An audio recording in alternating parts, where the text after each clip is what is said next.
कलयुग की सबसे खौफनाक और रूह कपा देने वाली कहानी। क्या कोई बेटा सिर्फ चंद रुपयों के लिए, सिर्फ प्रॉपर्टी के चंद कागजों के लिए अपने ही बाप का हत्यारा बन सकता है? क्या कोई सगा भाई अपनी ही बहन को बेरहमी से मौत के घाट उतार सकता है? सर हमारा कोई क्राइम नहीं था। उसने उसकाया हमको, उसने हमको बुलाया, उसने अपने साथ मिलके अपने माँ बाप को सबको कत्ल किया अच्छी तरह से। हाँ, ऐसा हुआ है उत्तर प्रदेश के प्रयागराज में, जहां एक कलयुग की बेटी ने पहले तो अपने बूढ़े माँ बाप और जवान बहन के सिर को हथौड़े और रॉड से कुचल दिया। लेकिन रुकिए, कुदरत का इंसाफ देखिए या फिर कुछ और कहिए। जो बेटा अपने माँ बाप का नहीं हुआ, वो अपने उस यार का भी नहीं हो सका जिसके साथ मिलकर उसने इस खूनी साजिश को रचा था। सब सोना चांदी नीचे लेकर आया, हमको सब बोला इतना दे, फिर नहीं दिया।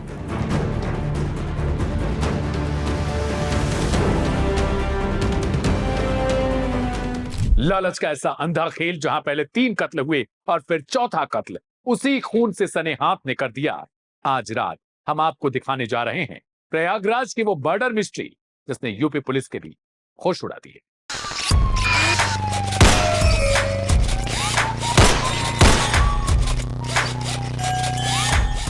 नमस्ते, मेरा नाम है दिव्यांशु। क्राइम कथा के आज के इस एपिसोड में आपका बहुत स्वागत है। इस एपिसोड को आप तक पहुंचाने में हमारी मदद की है KR मंगलम यूनिवर्सिटी ने।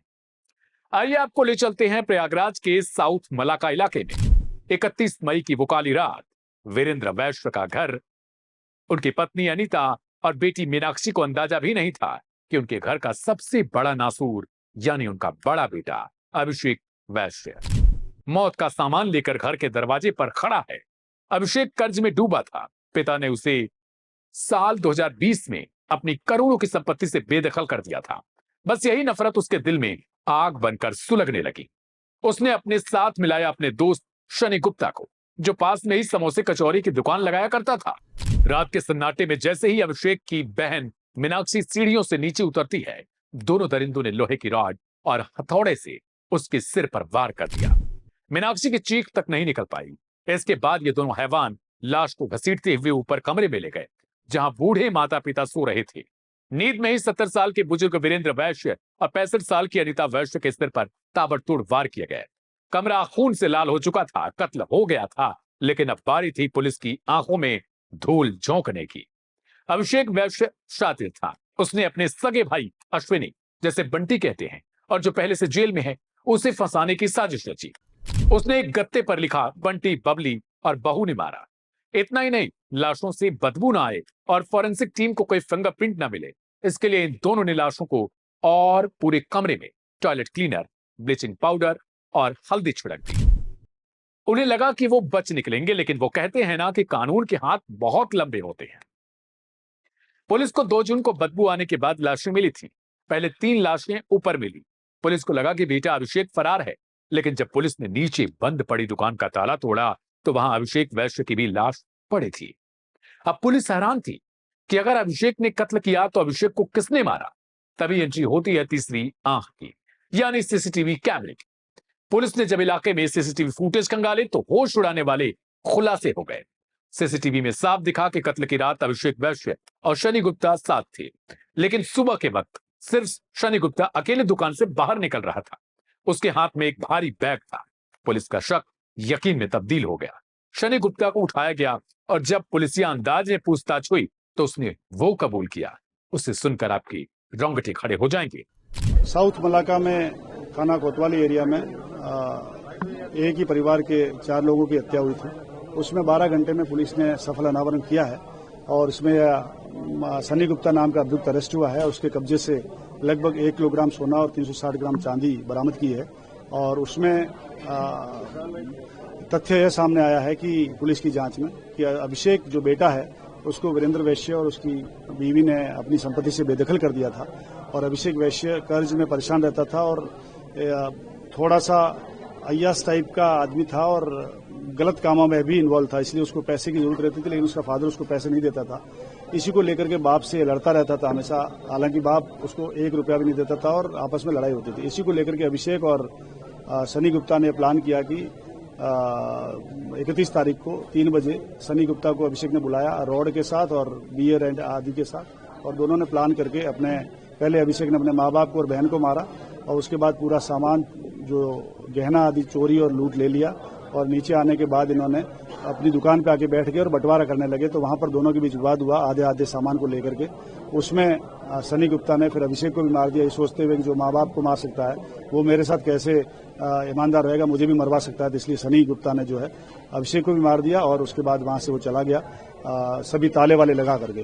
पुलिस के लिए मुश्किल काम यह था कि 3 बॉडी हमें पहले मिल गई थी, लेकिन चौथी बॉडी बाद में लगभग 1 घंटे बाद हमने पूरा घर सर्च किया और वो जब दुकान के ताले तोड़वाए तब चौथी बॉडी मिली हमें अभिषेक की। तो हमें बस ये चीज पहले अभिषेक पे शक हो रहा था और वो बाद में शक सही भी निकला कि अभिषेक ने मारा था उन लोगों को, घर वालों को, लेकिन अभिषेक ने सनी गुप्ता के साथ मिलकर मारा गया था। अभिषेक का भी बाद में शव मिला तो यह भी बाद में तथ्य आया कि सनी गुप्ता ने अभिषेक का मर्डर किया था। सनी से इसका सर परिचय कैसे हुआ? सनी उसी कॉम्प्लेक्स में एक दुकान है जो इससे खरीदी है इसने, उसी कॉम्प्लेक्स में कचौरी और आलू पापड़ी की ठेली लगाता है। उसी दुकान में एक दुकान ले रखी, बहुत छोटी दुकान, उसी दुकान में रहते। इसका परिचय कंटिन्यूस था और इसके साथ आता जाता था, अभिषेक के साथ बैठता था और वहीं से जो उसका परिचय हुआ। सर, ये बंटी बबली का एक फिल्म में सामने आ रहा है, ये किस तरह से क्लियर किया गया? अभिषेक का दूसरा बेटा है, उसका नाम अश्विनी वैश्य है और वो और उसकी पत्नी बंटी बबली के नाम से पहले से क्राइम में इन्वॉल्व रहे हैं, चूंकि साइबर फ्रॉड्स में और तरीके के फ्रॉड्स में। अश्विनी वैश्य और बंटी अभी कौशाम्बी जेल में बंद है और अभिषेक ने सोचा कि बंटी बबली का नाम कार्डबोर्ड में लिखने से पुलिस की दिशा घूम जाएगी और उनको अरेस्ट करेगी पुलिस, या रितु के जो उसकी बहू है उसके पीछे भागेगी।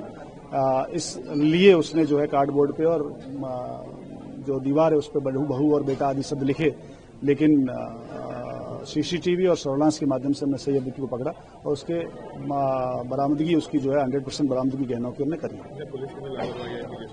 पुलिस की स्पेसिफिक लापरवाही नहीं है, लेकिन हाँ जो चौकी है वो 100 मीटर दूर है तो आसपास गश्त समय से होनी चाहिए, जो गश्त मुझे लगता है कमजोर रही और उसकी वजह से, प्लस वहां पर जो है दूसरे दिन अभियुक्त के बारे में गुमशुदगी भी थाने पे दर्ज कराने के लिए अभियुक्त की भाई गया था।